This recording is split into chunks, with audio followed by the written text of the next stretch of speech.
Olá, pessoal. Eu sou a professora Fabiana de Andrade Ferreira Vasconcelos, sou estudante do mestrado profissional Educação Física em Rede Nacional, o PROEF, pela Universidade Estadual do Piauí, UESP.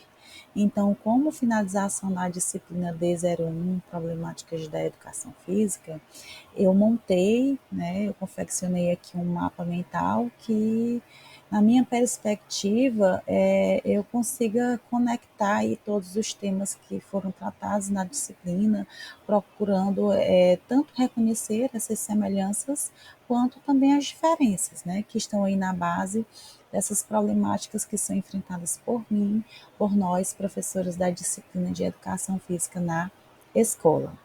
Então, esse é o mapa conceitual em que, ao longo das semanas, eu ia fazendo as anotações das palavras-chaves, que para mim, ou conceitos-chaves, eram as mais importantes para o entendimento de cada semana.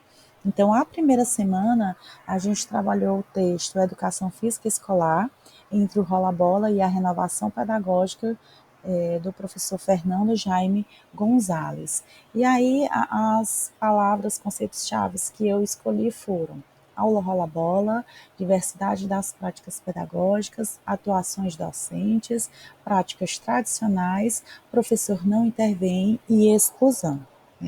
O texto ele discutiu essa heterogeneidade dessas práticas pedagógicas aí na educação física escolar e ele destacou três categorias de atuações docentes: aquelas de práticas tradicionais, aquele de abandono do trabalho docente, onde foi o mais enfatizado e também considerado por mim como uma das maiores problemáticas dentro da educação física, em detrimento aí às práticas inovadoras. Então, se a gente começar a fazer essa perspectiva esportivizada ou esportivista, a gente sabe que hoje em dia, a gente fazendo essa equiparação, é a que a gente chama de tradicional, A gente sabe que ela se constituiu em uma visão que ela é predominantemente aí dentro da educação física, e ela vem aí dentro dessa história, desde as décadas de 70, de 80, e uma parte aí da década de 90, que a gente trazendo aí para a atualidade, a gente sabe que ela continua fazendo parte da atuação de muitos professores nas escolas, A gente sabe que essa perspectiva tradicional, ela perdeu força aí na educação física que se diz, mas a gente sabe que não necessariamente naquela que se faz, aquela que o professor leva ali para dentro da escola. Então, eu acredito, e o texto também, que essa situação ele é um produto da influência do esporte no sistema educacional. A gente sabe que existe um grande pacto trazido aí dentro dessa ideia que a gente não tem um esporte da escola, mas sim um esporte na escola. Então, essa perspectiva aí de pensamento, ela dá suporte para que os professores eles atuem nessas aulas pautadas em que forma? No propósito de conseguir o melhor desempenho, daqueles que vão representar as escolas ali nas competições esportivas. Então, se a gente for pensar nessa perspectiva, acaba sendo necessário, aquela seleção daqueles que são mais habilidosos e que a gente escolha treinar aquele time que vai competir, ao invés de ministrar aquela aula para todos, Então, assim, se a gente for pensar no exemplo de uma aula tradicional, vão ser aquelas aulas que são centradas em quê? Em preparar as equipes para as competições, em conseguir êxitos esportivos, e dessa forma a gente vai excluir, sim, a maioria dos alunos, principalmente aqueles que teoricamente não têm tanto talento, E dessa forma a gente não dá as mesmas oportunidades para os meninos e as meninas, e a nossa aula, que seria de uma forma lúdica, para trabalhar aí vários aspectos, vai assumir um formato de treino, E aí vem aí finalizando dentro dessa sistemática da aula tradicional, elas vão ser desprovidas de qualquer tipo de explicação sobre as razões que vão levar a escolher este ou aquele conteúdo. Na segunda abordagem, que é a maior das nossas problemáticas, né, tem a ver com essa questão da atuação, que ela é caracterizada pelo abandono do trabalho docente, ou como a gente também chama de desinvestimento pedagógico, né?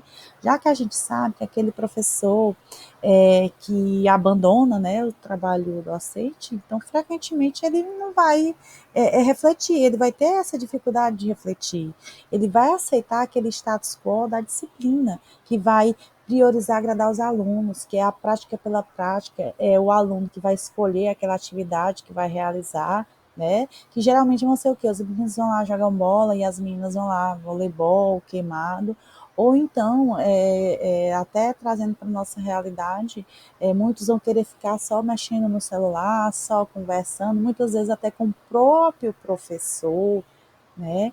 Então a gente sabe que os meninos eles costumam ser mais ativos e participarem dos jogos. Então as meninas muitas vezes elas acabam se excluindo das aulas ou por não se considerar habilidosa, ou por medo de expor o corpo, ou por receio de ficarem suadas. Então o professor, quando ele se abstém de intervir, quando ele deixa os alunos se organizarem ali, ele está dando, sim, essa oportunidade para os alunos fazerem o que quiserem e o professor ali, como se ele nem estivesse lá. Muitas vezes, né, tem alguns que entregam a bola, o apito e vai e sai e deixa os alunos lá sozinhos, eles mesmos ali fazendo da forma que eles acham que é interessante. E finalizando essa temática aqui do abandono do trabalho docente, a gente vem aí com aquele professor que ele é inovador, que ele vai trazer novas possibilidades, que ele dá uma ênfase naquela questão da reflexibilidade, da ressignificação, ele vai se dispor aqui a enfrentar aquelas dificuldades e, obviamente, ele vai buscar esse reconhecimento. Né? Ele não vai querer que os outros professores que já têm aquela questão de achar que a educação física é só brincar, é só recrear, a gente vai querer sim fazer valer a nossa educação física, mostrar que a nossa disciplina ela é tão importante quanto as outras, né? Às vezes eu costumo até dizer que muitas vezes muito mais importante, porque a gente trabalha o corpo com a mente, e se a gente souber, através dessas questões pedagógicas, da nossa prática pedagógica, e ela se torna inovadora, a gente vai conseguir elevar a educação física de fato como ela merece.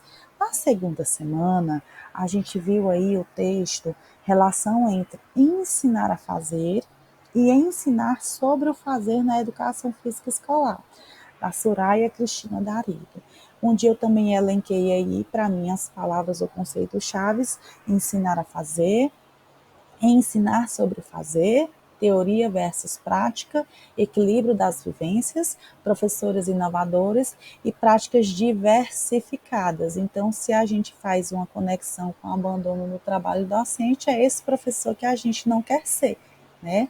E aí a gente sabe que a educação física ela coleciona uma série de críticas aí à nossa atuação na escola, né? Então, entre estas, o caráter meramente recreativo, como eu já falei, descompromissado, alienado, ou reduzido somente à prática esportiva, né, na qual a gente acaba selecionando alunos ali mais aptos e ignora os demais. Então, a gente sabe que a educação física ela assume essa difícil missão de superar essa caricatura, né, de simples lazer ou atividade física de qualquer forma, e a gente sabe que ela precisa constituir-se de um componente curricular que tematiza o quê? Toda a cultura corporal do movimento. Então, dentro dessa história e da nossa história da educação física, a gente sabe que por muito tempo ela priorizou, né, quase que exclusivamente saber fazer das práticas corporais e não saber sobre estas práticas. Então, muitas vezes, até em aulas desconectadas, dentro da teoria trabalhava-se uma coisa e na prática era só o jogo por si só, né? Então, para que o aluno ele adquira essa autonomia em relação à cultura corporal do movimento, as aulas elas não podem abrir mão dessa dimensão conceitual, né, desses conhecimentos que são subjacentes a essas práticas, embora a ação pedagógica que se propõe à educação física, ela esteja sempre impregnada da corporeidade, de sentir, de se relacionar. Então, assim, dentro dessa perspectiva aí trabalhada nesse texto, a educação e também a educação física ela é fundamental para a gente considerar procedimentos, os fatos, os conceitos, como os conteúdos, todos no mesmo nível de importância, né? Então precisa ter esse equilíbrio destas vivências.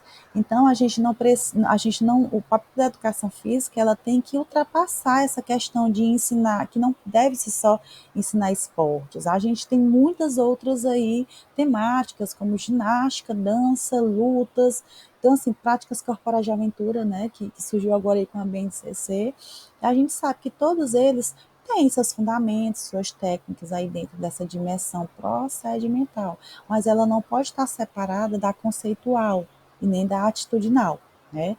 Então, a educação física na escola, ela precisa buscar garantir o direito do aluno de saber o porquê ele está realizando este ou aquele movimento, né? E a gente sabe quais são esses conceitos aí que vão estar ligados àqueles procedimentos. Então, ninguém melhor do que nós professores para trabalhar essa sistemática. Então, a gente sabe que essa falta de relação adequada entre o ensino sobre o saber fazer e o fazer na educação física escolar, ela pode limitar, né, potencialmente aí a aprendizagem dos nossos alunos a respeito das diversas práticas corporais existentes. Então, cabe, então, para nós, né, professores e a educação física escolar, a partir dessas práticas corporais que são tão emergentes aí da cultura, que a gente promova experiências significativas de movimento, pelo quais os estudantes eles vão ter a oportunidade de compreender criticamente os aspectos conceituais que vão girar em torno desses conteúdos e dessa forma conseguir a autonomia que a gente tanto busca aí dentro das nossas práticas pedagógicas.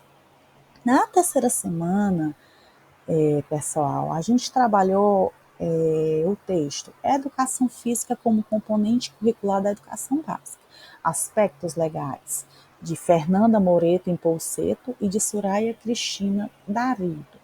E eu elenquei evolução das leis, as LDBs de 61, 71 e a de 1996.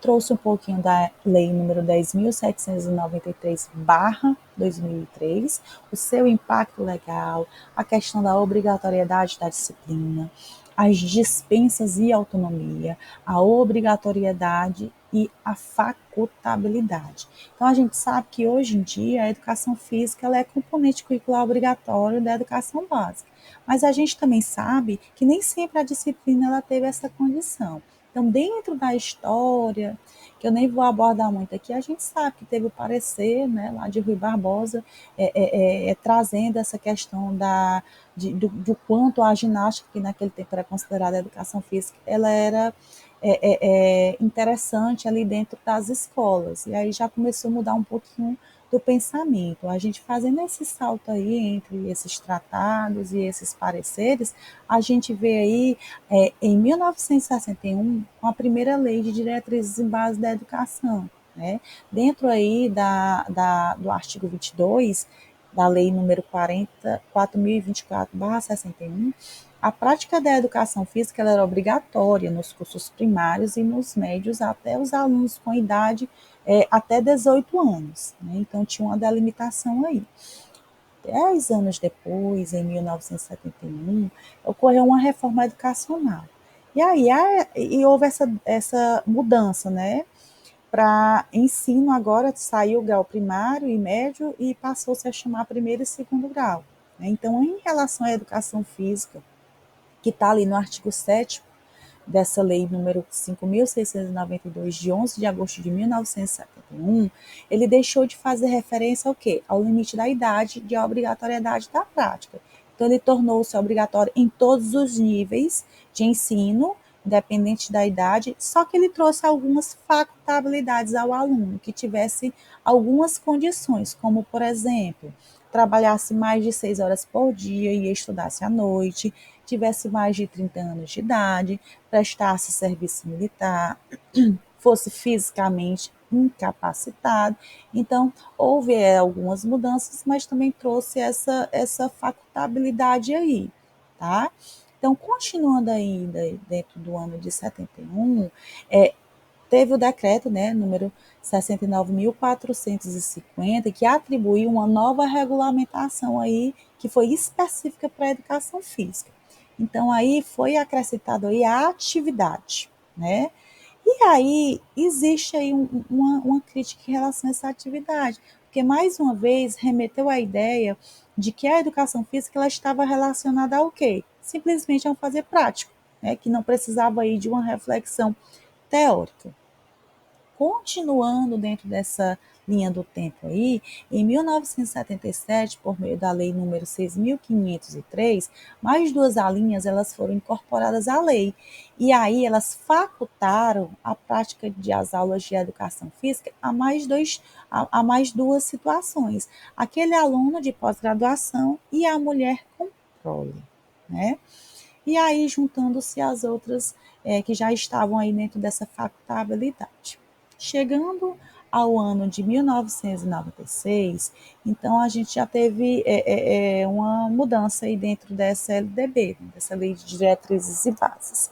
A palavra atividade, ela saiu e passou-se a educação física a ser um componente curricular dentro aí já da lei que a gente conhece nos dias de hoje, que é a Lei 93, 94/96. Então, foi dela a responsabilidade pela normatização aí do ensino da educação física e foi delegada também ao Conselho Nacional e aos Conselhos Estaduais de Educação, aos sistemas de ensino e às próprias escolas. Então, a educação física, ela tornou-se então obrigatória no ensino básico, que correspondiam à educação infantil, fundamental e médio, tá? Continua aí uma facultabilidade nos cursos noturnos, e aí ficou a cargo da escola oferecer ou não a esses alunos frequentar, né? Deixando de ser componente obrigatório do ensino superior e ficando facultativo às faculdades de oferecerem ou não a disciplina. Então, houve essa mudança aí de atividade para componente curricular, mas somente em 2001 que foi alterado o texto do artigo, que foi incluindo a palavra obrigatório. Então, aí, de fato,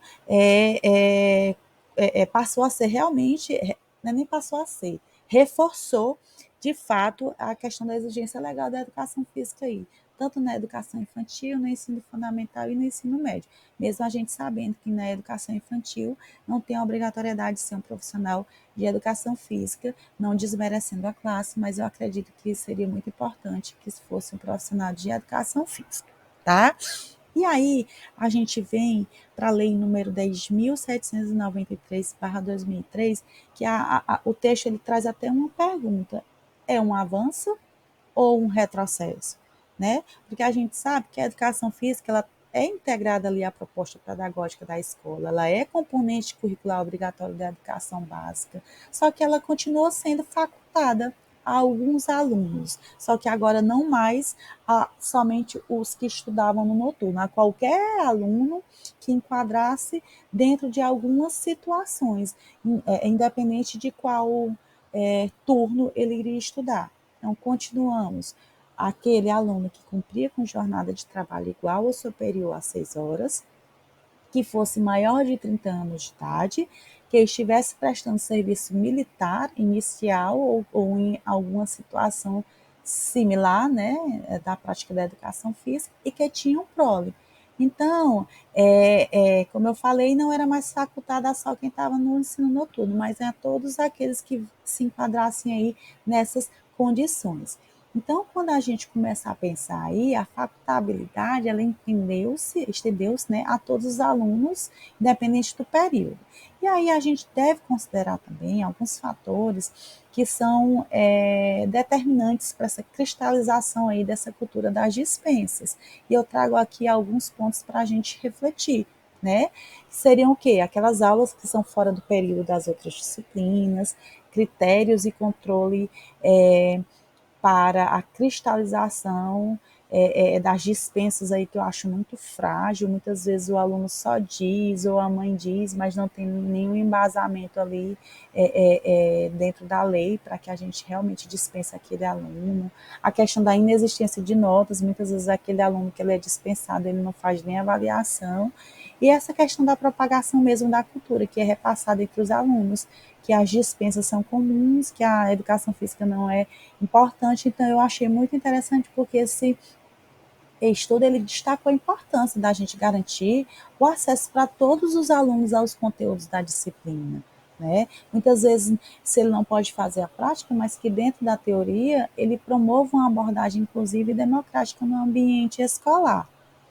Na quarta semana, a gente vem para a questão da indisciplina e o afastamento dos alunos, que eu elenquei: alunos não motivados, repetição de conteúdos, competitividade, experiências anteriores, regras e o insucesso e a exclusão das aulas. Então, se a gente continuar indo dentro dessa perspectiva, a gente vai considerar a organização das escolas também, que pode se levantar, e o fato de que parte delas ainda impõe as aulas de educação física em período contrário das demais disciplinas. Então, muitas vezes, esse aluno, ele não vai, ele mora muito longe, ele não vai em outro horário para realizar a prática, né, esportiva ali, prática corporal. Então, além desta questão das aulas em contraturno, a gente tem também a repetição dos conteúdos que são tratados ao longo da educação básica. Então, ou seja, aquele aluno que no primeiro ano, na quinta série, ele vê um conteúdo, na sexta mesmo, no sétimo, no oitavo, no ensino médio, que é geralmente onde a gente nota uma maior evasão, né, afastamento, a gente vê que é sim, essa repetição é uma das problemáticas que vai trazer esse aluno a não participar. E um outro também que eu considero muito importante é essa questão do insucesso, da exclusão, que a gente sabe que isso pode acontecer. Então, o que é que acontece? Muitas vezes aquele aluno que dentro de experiências anteriores, eles não se deram bem com a educação física ou pela prática do professor, alguma situação, ele provavelmente ele vai se fechar, ele não vai se propor, se predispor a novamente passar por algum tipo de situação que possa, digamos assim, machucá-lo ou trazer algumas experiências que não são bacanas, né? E aí eu trago aqui, dentro dessa indisciplina, as regras. O problema muitas vezes não é que não há regras para todas as situações que são possíveis, mas sim as regras elas dizem apenas o que fazer ou o que não fazer, né? E muitas vezes não o porquê não fazer, né? Então assim dentro aqui do estudo os estudantes eles apontam a escola como uma causa do problema, em particular com aulas desinteressantes, com professores que não estão muito preocupados com a aprendizagem dos alunos e muitas vezes, pessoal, até caso de bullying, né? Então a gente precisa, enquanto professor, refletir sobre esses problemas de indisciplina nas escolas, e não é possível a gente deixar de considerar a proclamada crise de valores que a gente vê hoje dentro da contemporaneidade, né? Que a gente sabe que hoje existe aí dentro da nossa realidade e a gente pode e deve sim, porque esse aluno, principalmente no ensino médio, na maioria das vezes ele vai chegar ali com a sua opinião formada, né? A partir das suas experiências anteriores. E aí a gente precisa entender que a gente tem que pelo menos tentar transformar essas opiniões aí, né, que é um grande desafio para nós professores. A gente precisa adotar uma concepção de um ensino que ele deve ser inclusivo para a gente tentar amenizar esse afastamento aí das aulas, que a gente precisa superar sim esse histórico de disciplina, que em muitos momentos a gente sabe que resultou aí dessa segregação de alunos aptos e inaptos.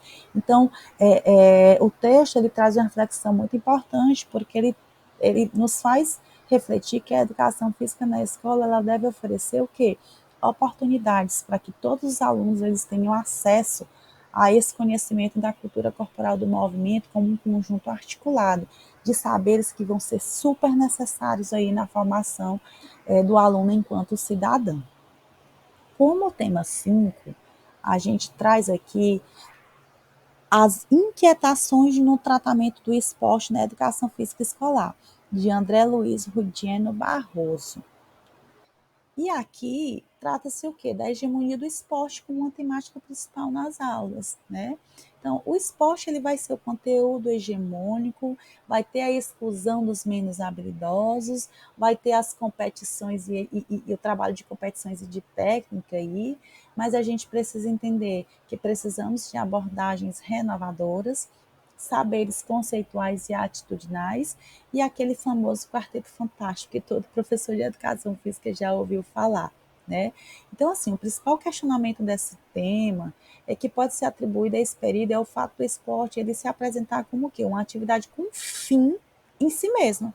Então, assim, é muito nítido ali aquele objetivo que vai ser o quê? Vamos só experimentar, né? Experimentar o esporte não havendo nenhuma preocupação com a contextualização daquela prática. Então, a mesma ela vai estar concentrada o quê? Somente no ato de jogar. Então, se a gente continuar aí dentro dessa perspectiva, cabe à educação física a tarefa de tratar o quê? As práticas corporais enquanto conteúdo escolar, entendido o esporte como um deles, mas não um único.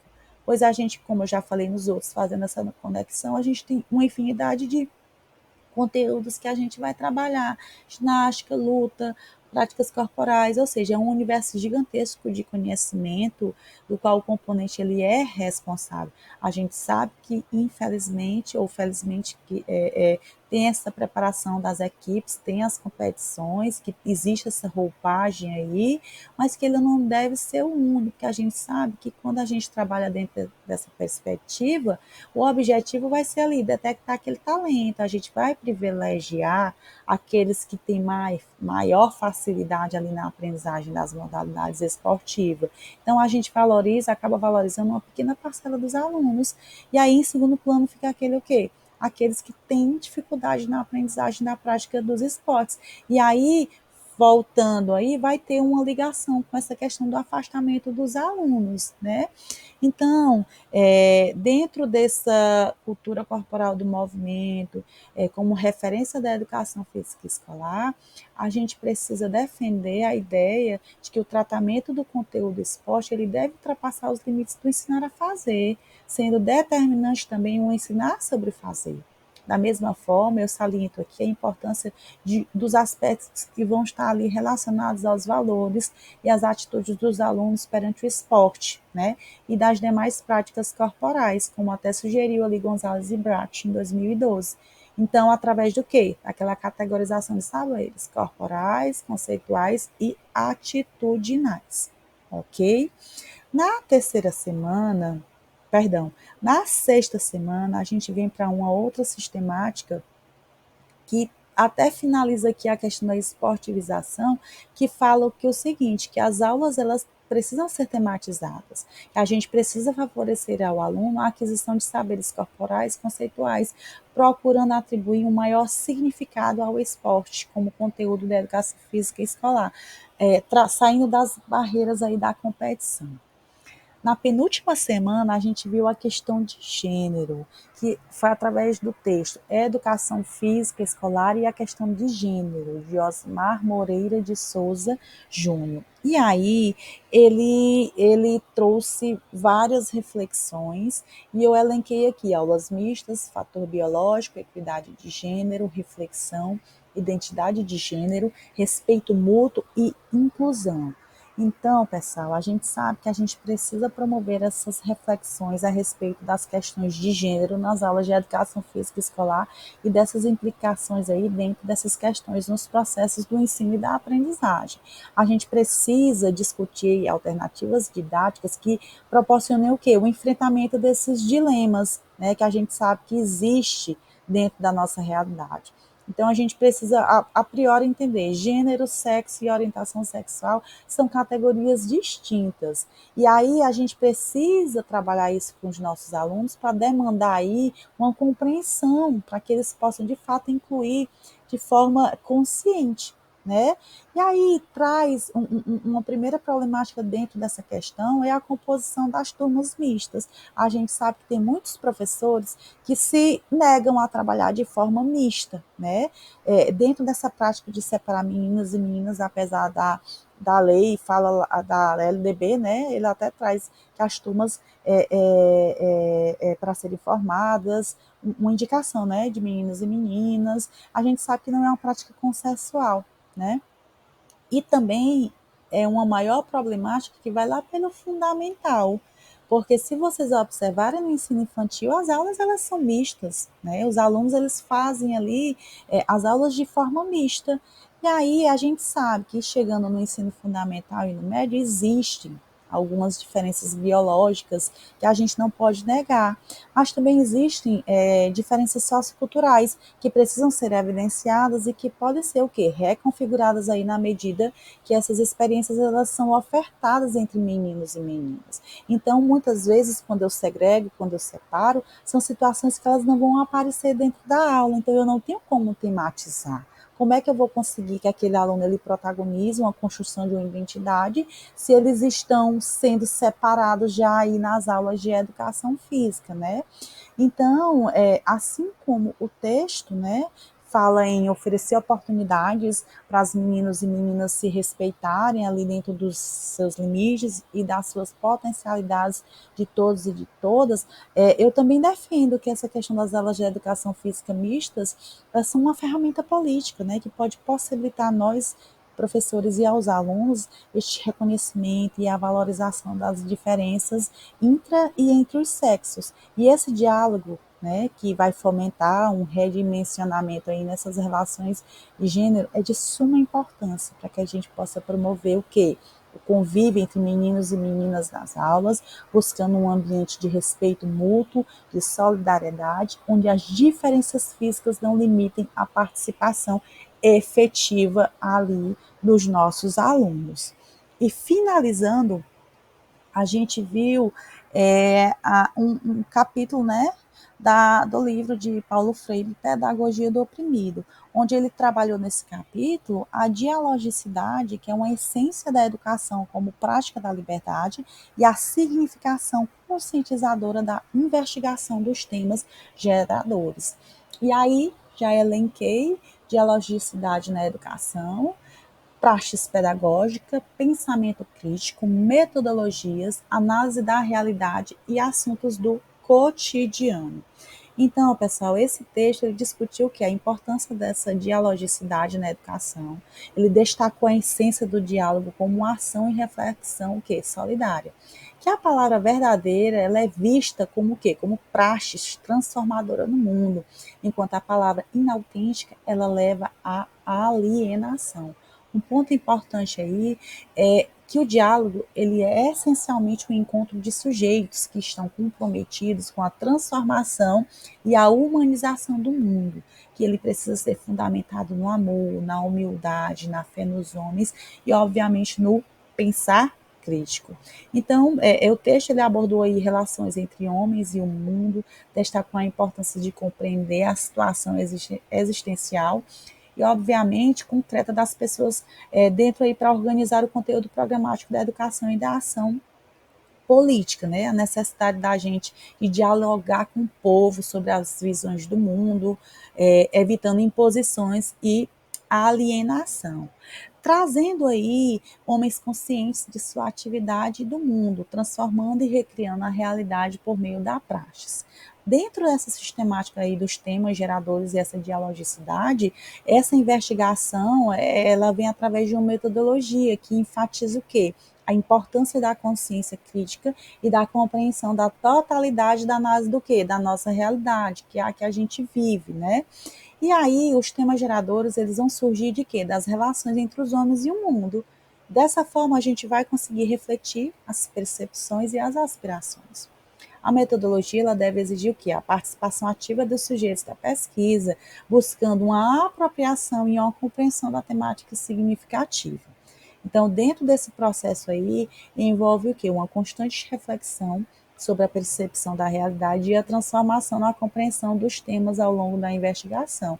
Então, quando a gente trabalha em cima dessa dialogicidade da educação, a gente traz essa sistemática dos temas geradores, a gente acaba dividindo ela em etapas, né, que seriam o quê? A investigação, a tematização, a decodificação e a problematização. E dessa forma, a gente vai o quê? Conseguir proporcionar um ensino mais significativo. E aí essa, né, foi a minha apresentação do meu mapa conceitual. Eu acredito que foi muito proveitoso para mim. Eu espero que vocês gostem. E aí eu finalizo por aqui a minha apresentação. Muito obrigada.